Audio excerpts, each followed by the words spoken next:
आज आपण या व्हिडिओमध्ये उद्यापासून म्हणजेच 1 मार्च 2026 पासून सरकारने काही नियमांमध्ये मोठे बदल केले आहेत. त्यांचा थेट परिणाम तुमच्या खिशावर देखील पडू शकतो. जसे की रेल्वे तिकीट, बँका, गॅस सिलेंडरच्या किमती व तसेच सिम कार्ड बाबतीत नियम बदलणार आहेत. त्याबद्दलची संपूर्ण सविस्तरपणे माहिती देणार आहोत. तरीही आपण हा महत्त्वाचा व्हिडिओ शेवटपर्यंत पहा मित्रांनो. फेब्रुवारी महिन्याचा आजचा शेवटचा दिवस. उद्यापासून मार्च महिन्याला सुरुवात होईल. मार्च महिन्यामध्ये अनेक महत्त्वाचे बदल होणार आहेत. त्याचा थेट परिणाम तुमच्या रोजच्या जीवनमानावर पडणार आहे. प्रत्येक महिन्याच्या 1 तारखेला देशात काही ना काही बदल होतच असतात. चला तर मग जाणून घेऊया उद्या 1 मार्च 2026 पासून काय काय बदल होणार आहेत आणि त्याचा तुमच्या घरच्या बजेटवर किती फरक पडेल. नंबर 1, रेल्वेने प्रवास करणाऱ्या प्रवाशांसाठी अत्यंत महत्त्वाची बातमी. भारतीय रेल्वेने उद्यापासून म्हणजेच 1 मार्च 2026 पासून तिकीट बुकिंग करण्याच्या नियमात मोठा बदल केला आहे. 1 मार्च पासून रेल्वे स्टेशनवर तुमची गैरसोय होऊ नये आणि विनाकारण दंड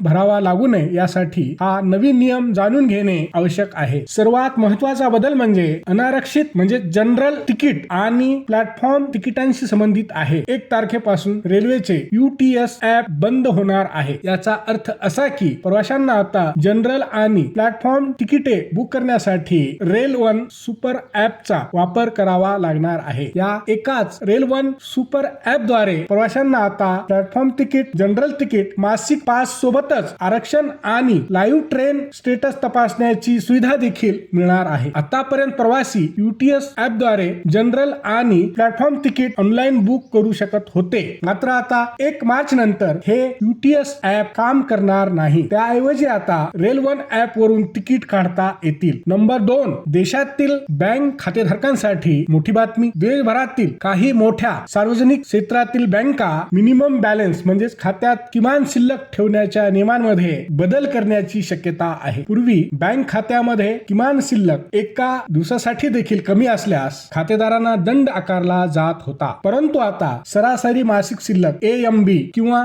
संपूर्ण महिन्याच्या मिनिमम बॅलन्सच्या आधारे दंड निश्चित केला जाणार आहे. यामुळे खातेधारकांना काहीसा दिलासा मिळू शकतो. कारण महिन्याच्या काही दिवसात खात्यात कमी बॅलन्स असला तरी उर्वरित दिवसांमध्ये खात्यात पुरेशी रक्कम ठेवल्यास दंड लागणार नाही, म्हणजेच दंड टाळता येईल. तर नंबर 3, मोबाईल वापरकर्त्यांसाठी महत्त्वाची बातमी. केंद्र सरकारने लागू केला सिम कार्ड बाइंडिंग नियम. नवीन नियमानुसार उद्या 1 मार्च पासून Telegram, WhatsApp, signal, Snapchat, share chat, Jio chat आणि जोश सारखे मेसेजिंग ऍप आता त्या मोबाईल फोन मध्ये नोंदणीकृत सिम कार्ड असेल तरच काम करतील, म्हणजे चालतील अथवा चालणार नाहीत. याचा सर्वात मोठा फायदा म्हणजे यामुळे सायबर चोरटे, हॅकर किंवा फसवणूक करणारे ठग इतर कोणत्याही डिव्हाइस वरून तुमचा मोबाईल नंबर वापरू शकणार नाहीत. हा नियम 1 मार्च पासून देशभरामध्ये लागू केला जाणार आहे. केंद्र सरकारने स्पष्टपणे सांगितले की सिम बाइंडिंगचे नियम लागू करण्याची अंतिम मुदत वाढवली जाणार नाही. नवीन नियमानुसार मोबाईल फोन मध्ये रजिस्टर्ड सिम कार्ड नसल्यास व्हॉट्सअप सारखे